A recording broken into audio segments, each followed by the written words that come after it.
உங்களுக்கு special hi and virtual ஹக்ஸுங்க.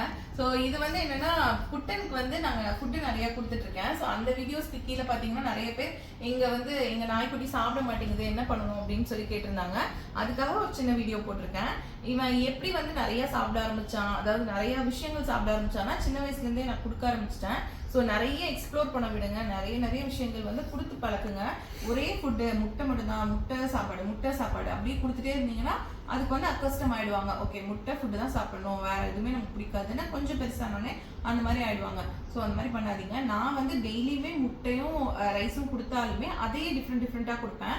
இப்போ ஒரு நாள் பார்த்தீங்கன்னா முட்டை வந்து வேக வச்சு அதை வந்து ரைஸ் கூட கலக்கி கொடுப்பேன்.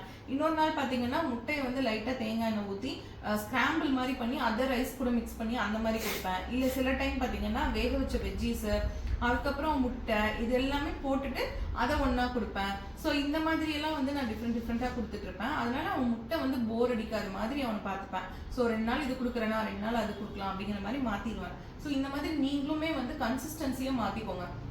ஒரு நாள் வந்து லிக்விடாக கொடுங்க, ஒரு நாள் வந்து கொஞ்சம் ட்ரையாக கொடுங்க. அந்த மாதிரி கொடுக்கும்போது அவங்களுக்கு வந்து போர் இருக்காது. இப்போ நமக்கே டெய்லியும் நீ ரச சாதம் தான் சாப்பிடணும் இல்லை தயிர் சாதம் தான் சாப்பிடணும் அப்படின்னா நமக்கே போர் அடிச்சிடும். வேற ஏதாவது சாப்பிட கிடைக்குமா அப்படின்னு சொல்லி நம்மளும் யோசிப்போம்லங்க.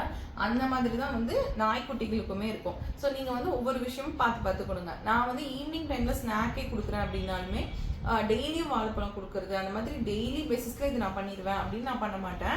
ஸோ ஒரு நாள் வாழைப்பழம் கொடுப்பேன், ஒரு நாள் வந்து கேரட் மட்டும் நான் வேக வச்சுட்டு அது வந்து முட்டை வேக வைக்கும் போதே வந்து அதையும் உள்ளே போட்டுருவேன்.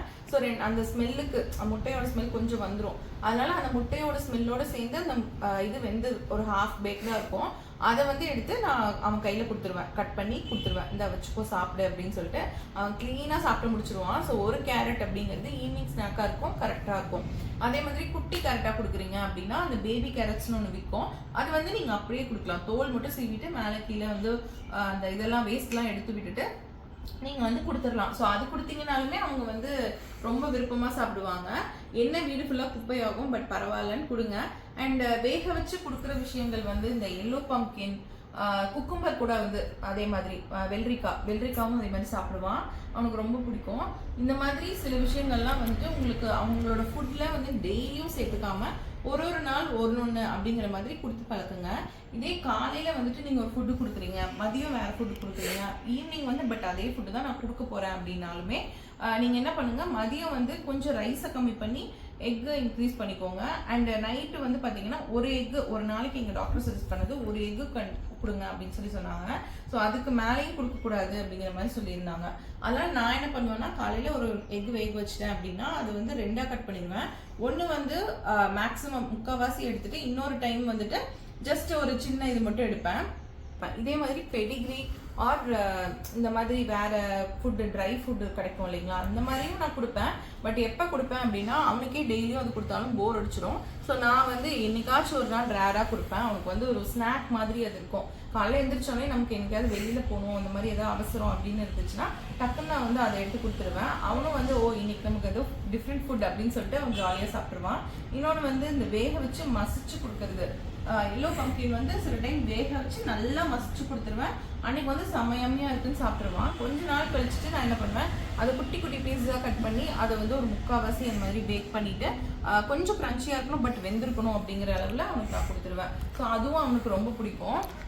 ரைஸ் அண்ட் சிக்கனே வந்துட்டு நான் ஒவ்வொரு மாதிரி தான் கொடுப்பேன். இப்போ ஒரு நாள் பார்த்தீங்கன்னா ரைஸ் அண்ட் சிக்கன் வந்துட்டு ஒரு ரைஸு சிக்கன் கொஞ்சம் தண்ணி அண்ட் வெஜ்ஜீஸ் இதெல்லாம் சேர்த்து கொடுப்பேன். இல்லை எதுவுமே இல்லை அப்படின்னா கூட வெறும் சிக்கன் இது மட்டும் போட்டு வேக வச்சு அதை கொடுப்பேன். ஸோ அந்த மாதிரி ஒவ்வொரு நாள் ஒவ்வொரு வித்தியாசமாக கொடுங்க. அதுதான் வந்து அவங்களுக்கு வந்து டெய்லியும் சாப்பிட்றதுக்கு தூண்டும். தயிர் சாதமும் கொடுங்க, தயிர் கூட கொஞ்சமாக வந்து முட்டை கலந்து கொடுங்க.